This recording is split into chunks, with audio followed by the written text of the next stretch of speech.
Forum Theatre Dance គឺជាការរួមបញ្ចូលគ្នារវាង Forum Theatre ហើយនិង Contemporary Dance នៅពេលដែលខ្ញុំទៅរៀនពីគេខ្ញុំរៀនតែ technique Forum Theatre ដូច្នេះដោយសារខ្ញុំជាអ្នករបាំខ្ញុំបង្កើត technique ថ្មីមួយជាទម្រង់ថ្មីមួយដែលខ្ញុំហៅថា Forum Theatre Dance ហើយរបាំសារសម័យដែលយើងយកមកប្រើនៅទីនេះគឺជារបាំសារសម័យបែបខ្មែររបស់យើងសារនេះគឺជាទម្រង់ថ្មីហើយយើងធ្វើការសម្ដែងជាលើកទី1ដូច្នេះយើងត្រូវការត្រៀមច្រើនមែនទែនការត្រៀមហើយនឹងការយល់អំពីទម្រង់ដើមរបស់គេហើយនឹងការទម្រង់បង្កើតថ្មីរបស់យើងហើយមួយទៀតគឺទាក់ទងទៅនឹងការហាត់រៀនយើងត្រូវការហាត់រៀនទាំងបច្ចេកទេសសហសម័យរបាំហើយនឹងបច្ចេកទេសក្នុងការធ្វើឲ្យវាទៅជាទម្រង់មួយថ្មីទៀតខ្ញុំបាទឈ្មោះវ៉ាន់ឌីតំណាងឲ្យក្រុមគេគឺយើងកស្រែនឹងរហ្នឹងគឺយើងតំណាងឲ្យគេមរតកអញ្ចឹងយើងមានភ្លេងគ្រប់ទម្រង់ហើយយើងមានអ្នកដែលចូលរួមសុទ្ធតែអ្នកដែលមានពិការភាពផ្នែកតកតងនឹងការរើសបទហ្នឹងវាសំខាន់ដោយសារតែបងកណាល់គាត់ជាអ្នកបង្កើតសាច់រឿងអញ្ចឹងគាត់មានការជ្រើសរើសបទនីមួយហើយគាត់យកឲ្យពួកខ្ញុំជាអ្នកភ្លេងហ្នឹងស្ដាប់ហ្នឹងហើយខ្ញុំសូមឲ្យលោកគ្រូយកតាមនេះវិញតាមលោកមុនណាព្រោះលោកមុនពួកខ្ញុំធ្វើក្បាច់ដើម្បីប្រគ្រប់តាមភ្លេងហ្នឹងណាបាទ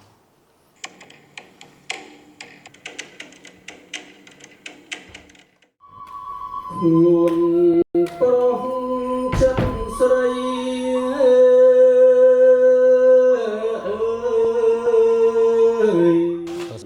ដំបូងមានអារម្មណ៍ថាវាភ័យអរដែរព្រោះការសូត្រកំណាព្យហ្នឹងវាគាត់ណាខ្ញុំស្រឡាញ់មកដែរវាអត់ធ្លាប់មានបទពិសោធន៍នៃការប្រើប្រាស់សលេងជាមួយនឹងកំណាព្យអញ្ចឹងតែប៉ុន្តែខ្ញុំធ្លាប់ស្ដាប់ពីដំបូងហើយខ្ញុំក៏ចាប់អារម្មណ៍នឹងកំណាព្យបែបពុទ្ធបទ5ឋានហ្នឹងដែរប៉ុន្តែគាត់ថាបើឲ្យខ្ញុំសូត្រផ្ទាល់ឬក៏ប្រើប្រាស់សលេងនឹងជាមួយនឹងកំណាព្យហ្នឹងដូចជាមិនធ្លាប់ទេគាត់ថាយល់ពីទំនុកបែបបទរបស់កំណាព្យហ្នឹងហើយជាមួយនឹងសាច់រឿងហ្នឹងគឺវាកំសត់ទៀតអញ្ចឹងវាត្រូវជាមួយនឹងកំណាព្យហ្នឹងធ្វើឲ្យខ្ញុំពេលដែលខ្ញុំស្មូតទៅគឺកាន់តែដាក់អារម្មណ៍ទៅតាមសាច់រឿងហ្នឹងអញ្ចឹងខ្លួនប្រុសចិត្តស្រី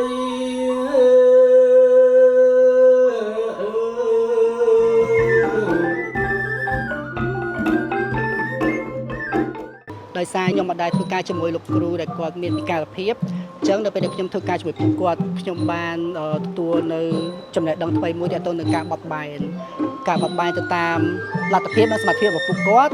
ហើយទន្ទឹមនឹងហ្នឹងគឺការបត់បែនហ្នឹងជំរុញឲ្យការធ្វើស្នាដៃមួយនេះវាអាចសពទទួលបានលទ្ធផលល្អសិល្បៈគឺជាវិធីសាស្ត្រមួយក្នុងការព្យាបាលជំងឺផ្លូវចិត្តវិធីសាស្ត្រឬក៏ទម្រង់របាំមួយនេះវាមិនមែនត្រឹមតែជាផ្នែកមួយដែលធ្វើឲ្យមនុស្សមើលឲ្យសោតយំតាមយើងឬក៏គាត់អាចនឹងបញ្ចេញមតិយោបល់របស់គាត់ដែលពេលខ្លះគាត់អាចមានទីតាំងមួយមានកន្លែងមួយដែលធ្វើឲ្យគាត់អាចបញ្ចេញអ្វីដែលគាត់ចង់និយាយបានអញ្ចឹងឲ្យគាត់យកវេទិកាមួយនេះគឺជាវេទិការបស់គាត់អញ្ចឹងបាទខ្ញុំហៅថាជារបាំវេទិកាមិនមែនជារបាំគ្រាន់តែសម្ដែងអ្នកទស្សនិកជនមើលហើយយើងជម្រាបលាបាយគ្នាខ្ញុំចង់ឲ្យអ្នកមើលហើយយល់ថានេះគឺជារបាំវេទិការបស់អ្នកណាវេទិការបស់ពួកគាត់អញ្ចឹងបើវេទិការបស់គាត់មានបញ្ហាគាត់ចង់បញ្ចេញគាត់ចង់សម្ដែងចេញនេះគឺជាវេទិការបស់គាត់ចាតកតងជាមួយនឹងគម្រោងដែលយើងធ្វើការជាមួយនឹងស្ថានទូតបារាំងហើយនឹងមានការសហការជាមួយនឹង NGO Forum នេះតកតងជាមួយនឹងសារៈប្រយោជន៍គឺមានច្រើនគឺតកតងមួយនឹងការពង្រឹងសិទ្ធិអំណាចរបស់យុវជនជាពិសេសគឺយុវជននៅតំបន់ងាយរងគ្រោះហើយនឹងតំបន់ដាច់ស្រយាលដូចជានៅខាងព្រៃវែងដូចនៅរតនគិរីជាជនជាតិដើមភាគតិចហើយនឹងយុវជនផ្សេងទៀតនៅខាងសៀមរាបហើយនឹងបាត់ដំបងជាដើម So essentially French Embassy is always committed to supporting the youth and I think it's more and more important especially in our time where studies have shown that more and more the youth and young adults are feeling psychological distress at all points and we believe that art is clearly an expression form that can help healing that. We also have several cooperation with universities in terms of psychology training as well as several other projects in supporting professionals, counseling sessions, and such as this one, and especially for the LGBTIQ+ community for this project. មូលហេតុដែលអង្គការ NGO Forum យើង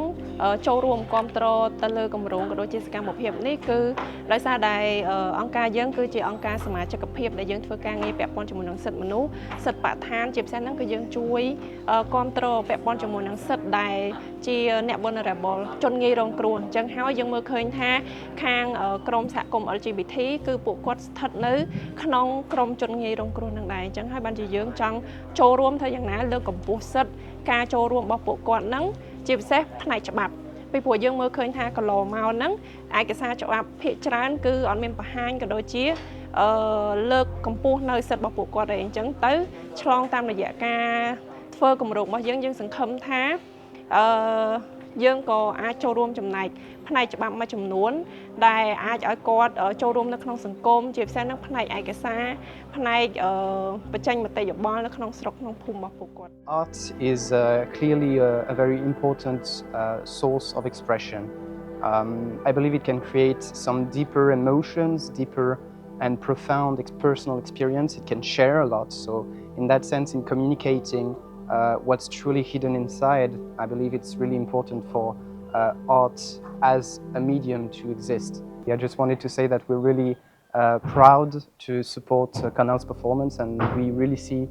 Canal becoming a role model for the youth in the future. And through the talent Canal is displaying and through the performance itself, I believe it's a great success. So I'm hopeful to see it unfold for real tonight.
បាទអារម្មណ៍ដែលដំបូងដែលថាច់មកលើខ្ញុំខ្លាំងជាងគេ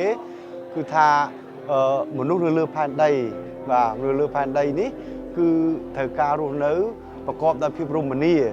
សូម្បីតែសត្វចិញ្ចឹមឆ្កែឆ្មាដែលធ្លាក់ចូលក្នុងលូក៏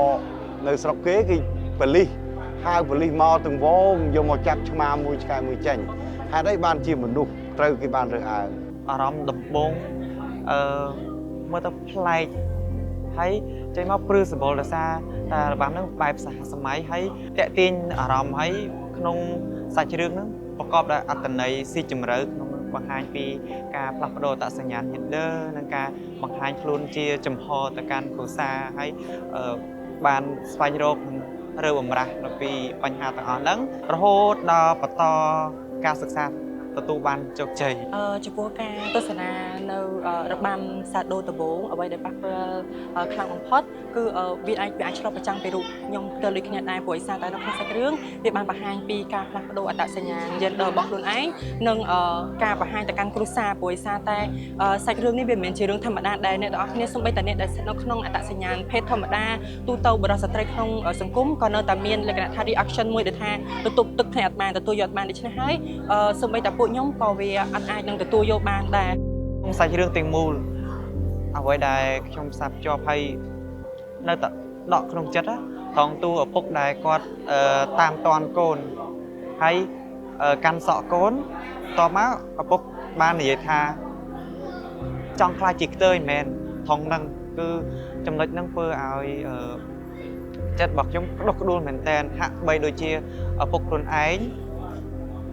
នៅតែមានការរើសអើងទៅលើកូនខ្លួនឯងទាំងដែលខ្លួនឯងជាអ្នកបង្កើតកូននឹងមក ធម្មតាមនុស្សដែលគាត់មានអរិយាប័ត្រមានអកប្បកិរិយាបែបនេះមិនមែនគាត់ចង់មិនមែនគាត់ចម្លងមិនមែនគាត់នឹកឃើញធ្វើតាមទេបាទទៅតាមវិទ្យាសាស្ត្រយើងដឹងហើយគឺមកពីសែនសេនេតិកមកពីធាតុផ្សំដែលសែនសេនេតិករបស់គាត់នោះធ្វើឲ្យចរិតគាត់វាមានការប្រែប្រួលតាំងពីគាត់នៅក្នុងផ្ទៃតាំងពីកំណើតមក របាំមួយនេះវាបានឆ្លុះប្រចាំងច្រើនទាក់ទងជាមួយនឹងដំណើរជីវិតរបស់អ្នកដែលកំពុងតែភ្លើបការផ្លាស់ប្ដូរអត្តសញ្ញាណខ្លួនឯងក៏ដូចជាកំពុងតែព្យាយាមក្នុងការបង្ហាញទៅកាន់គ្រួសារក៏ដូចជាទៅកាន់សហគមន៍ខាងក្រៅហើយជាពិសេសដូចរូបនាងខ្ញុំដែរខ្ញុំក៏ធ្លាប់ឆ្លងកាត់ជាមួយនឹងរឿងរ៉ាវមួយនោះហើយក៏ធ្លាប់មានភាពឈឺចាប់ជាច្រើនដែលវាអាចទាំងកប់ជ្រៅនៅក្នុងអារម្មណ៍របស់ខ្ញុំហើយក៏អាចវាបានបង្ហាញនៅក្នុងរបាំមួយនេះផងដែរ